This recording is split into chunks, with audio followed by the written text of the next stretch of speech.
You are absolutely right about that, Mr. Trump. Good morning. Good morning, Elizabeth. Question for you here. Should we be calling you, or could we be calling you Governor Trump pretty soon? There's word out today that you could be setting the table for a gubernatorial run.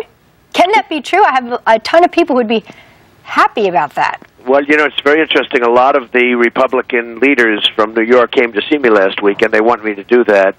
And I'll make a decision at some time pretty soon, I think. But, you know, it was not what I had in mind. They came and they wanted to, they very strongly wanted to see me, and they very strongly want me to do it. New York State has a lot of problems. We have the highest taxes in the nation, which people are not exactly thrilled about, and there's no reason to have that. And there are a lot of other problems. So let's see what happens. You know, I had something else in mind, and this was not actually something I wanted to do. I love the state. I love the country. But they feel very strongly about it. So at some point, I'll make a decision. What else did you have in mind?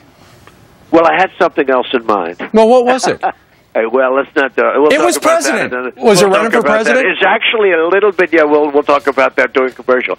It was actually a little bit. It's interesting what's going on, and there are lots of things. You know, I also love what I'm doing more than anything. I mean, I just love what I'm doing. As you know, we opened the Blue Monster. You folks know about that. We just opened the Blue Monster over the weekend.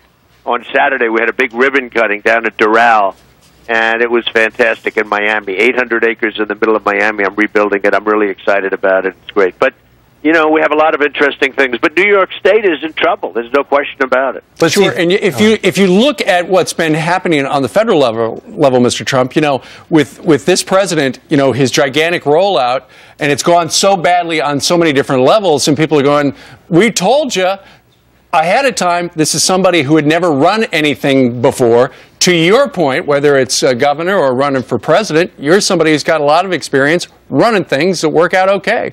Well, what really is hard for me to believe, Steve, is that this was his legacy. He got it passed by one vote.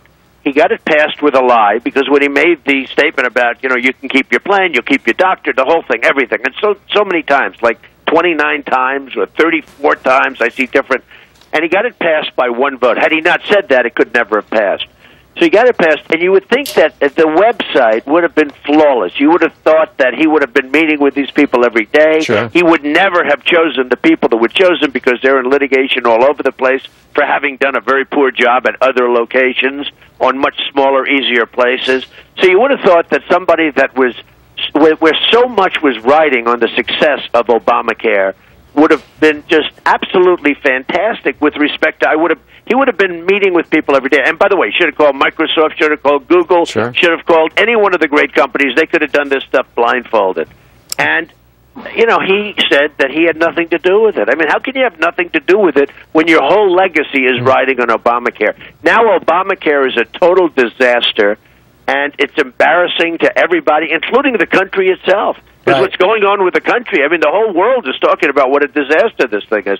So anyway, it's dying of its own weight. It's based on lies. And unfortunately, much of the administration is based on lies. Right. China's challenging us at sea. The Ukraine is asking for help. We have to send a senator over there to let him know we are there for him.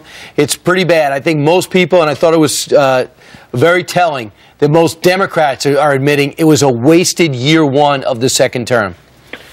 Well, I think worse than wasted. I mean, wasted would be like nothing happened. Only bad things happened. If you look at what's going on, I mean, so many bad things happened. And, you know, it's interesting. You take something like Benghazi, and people don't talk about that much. It never resonated. It's such a horrible thing, but I don't know that it ever will resonate. But Benghazi was one. This is the things that happened to us. We are not the same country that we were in terms of respect, in terms of so many other things. Right. And this wasn't really a wasted year. This was really a negative year. Yeah, a lost year. All right, Donald Trump, congratulations on the Blue Monster. Congrats. Good job. We'll see you at the 19th hole sometime. Absolutely. I look forward to it, and I'll speak to you next Monday. All right. About governor or president? Thank you, Mr. Trump.